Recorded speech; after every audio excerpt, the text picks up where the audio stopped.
أستغفر الله رب البرايا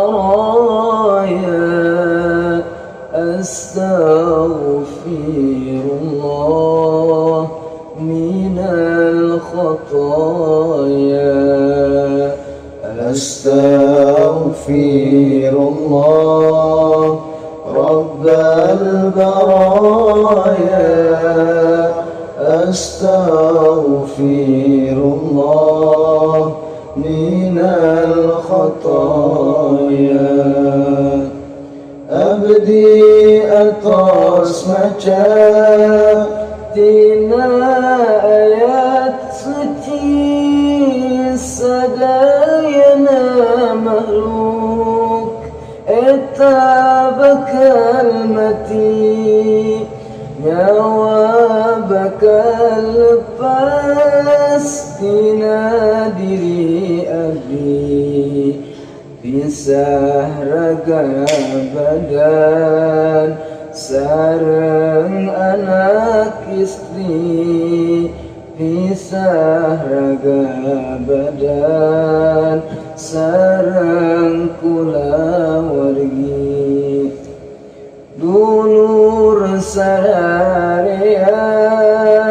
ukur yang cerikan sabab poeta bakal perpisahan anak istri sana kita bisa nahan harta sareng banda oge kapangkatan dulur jeung baraya kebisa nulungan abdi tos ngajepat cicing tos ngeupan baju jeung perhiasan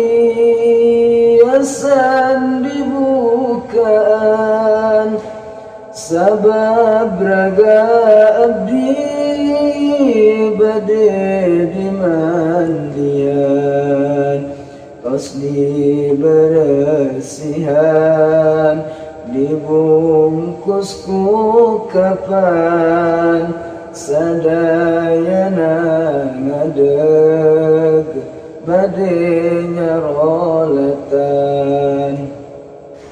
abdi dipindahkeun teras diasupkeun kana kurung batam abdi dijepatkeun urung kurung batam tuluy ditutupkeun teras digarotong bade dianterkeun ka galian kubur nutos disiapkeun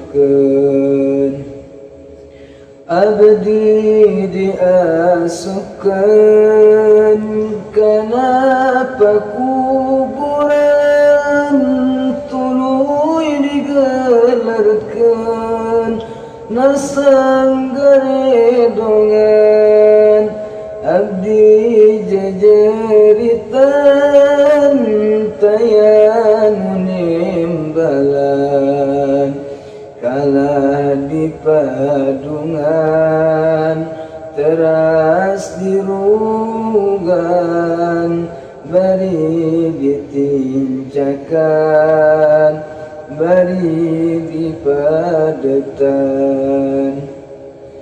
palapakan boja teras ditancapkeun di luhureun kubur abdi dipelakeun batu nisan lebah sirat tunjangan cai dikucurkan, kembang diaurkan, abdi nu dikubur ukur ningalikeun.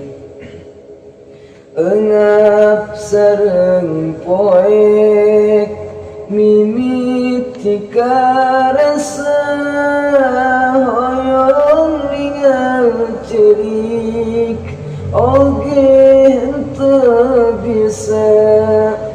Gesang cur panasnya luar biasa, hareudang bayung yang ku abdi karasa, kadung hanya kal kakara rumasa.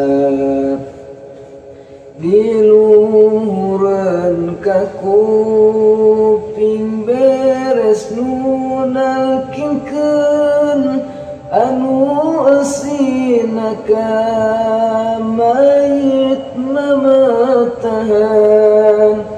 Di akhiran doa bari aminan, sadayana ningalkeun ka abdi sorangan, dulur jeung baraya henteu ngarencangan. Keung poek keung sareng poek mimiti karasa, sabab waktu hirup loba nyieun dosa.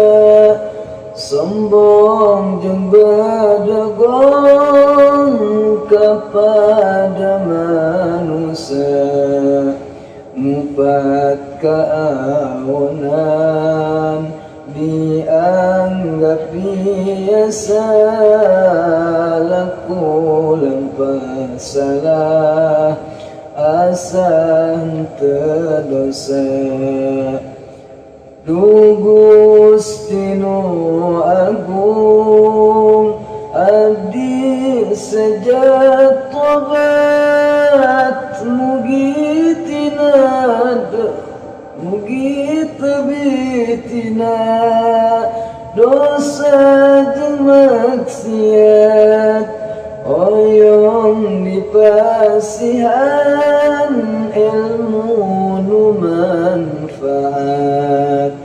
Abdi ngaharepkeun hirup kenging rahmat, salamet di dunia sareng